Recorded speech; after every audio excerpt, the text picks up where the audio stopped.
ഈയിടെ ധാരണയിലെത്തിയ India America trade agreement ഇന്ത്യക്ക് ഗുണമോ ദോഷമോ നമുക്ക് പരിശോധിക്കാം. കഴിഞ്ഞ ഫെബ്രുവരി 2-നാണ് ഒരു സോഷ്യൽ മീഡിയ പ്ലാറ്റ്ഫോമിലൂടെ Trump India America historic trade agreement sign ചെയ്ത് വിവരം അറിയിക്കുന്നത്.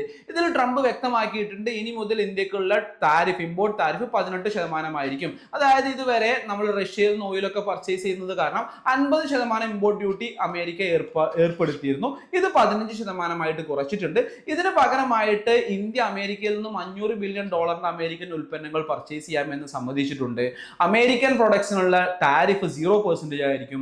അത് എല്ലാ പ്രൊഡക്ട്സിനും ആണോ അല്ലെങ്കിൽ സെലക്ടഡ് പ്രൊഡക്ട്സിനാണോ എന്നുള്ളത് ട്രംപ് വ്യക്തമാക്കിയിട്ടില്ല. റഷ്യയിൽ നിന്നുള്ള ഓയിൽ പർച്ചേസ് നിർത്തി അമേരിക്കയിൽ നിന്നും വെനസ്വേലയിൽ നിന്നൊക്കെ പർച്ചേസ് ചെയ്യും. ഇതൊക്കെയാണ് ട്രംപ് പറഞ്ഞത്. പിന്നീട് അമേരിക്കൻ ഒഫീഷ്യൽസ് തന്നെ ഇത്തരത്തിലുള്ള അമേരിക്കൻ പ്രൊഡക്ട്സിന്റെ 0 താരിഫ് അമേരിക്കൻ അഗ്രികൾച്ചറൽ പ്രൊഡക്ട്സിനും ബാധകമാണ് എന്നും പറഞ്ഞിട്ടുണ്ട്.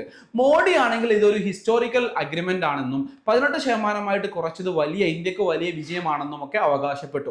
നമ്മുടെ commerce minister Piyush Goyal Indian കാർഷിക ഉൽപ്പന്നങ്ങൾക്കുള്ള പരിരക്ഷ ഈ ഒരു അഗ്രിമെന്റിൽ ഉറപ്പുവരുത്തിയിട്ടുണ്ട് എന്നും പറഞ്ഞു.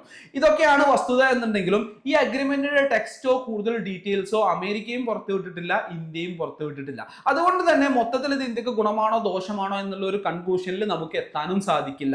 എന്നാലും അമേരിക്കൻ അഗ്രികൾച്ചർ ഉൽപ്പന്നങ്ങൾ ഇന്ത്യയിലേക്ക് 0 താരിഫിലൊക്കെ എത്തുന്നത് തീർച്ചയായിട്ടും നമ്മുടെ കർഷകരെ വളരെ നെഗറ്റീവായിട്ട് ബാധിക്കും. നേരെ മറിച്ച് നമ്മുടെ ടെക്സ്റ്റൈൽ സെക്ടറിനും ഓട്ടോമൊബൈൽ സെക്ടറിനൊക്കെ ഈ ഒരു 18% ഇമ്പോർട്ട് ഡ്യൂട്ടി എന്നുള്ളത് വലിയ അനുഗ്രഹമായിട്ട് മാറുകയും ചെയ്യും.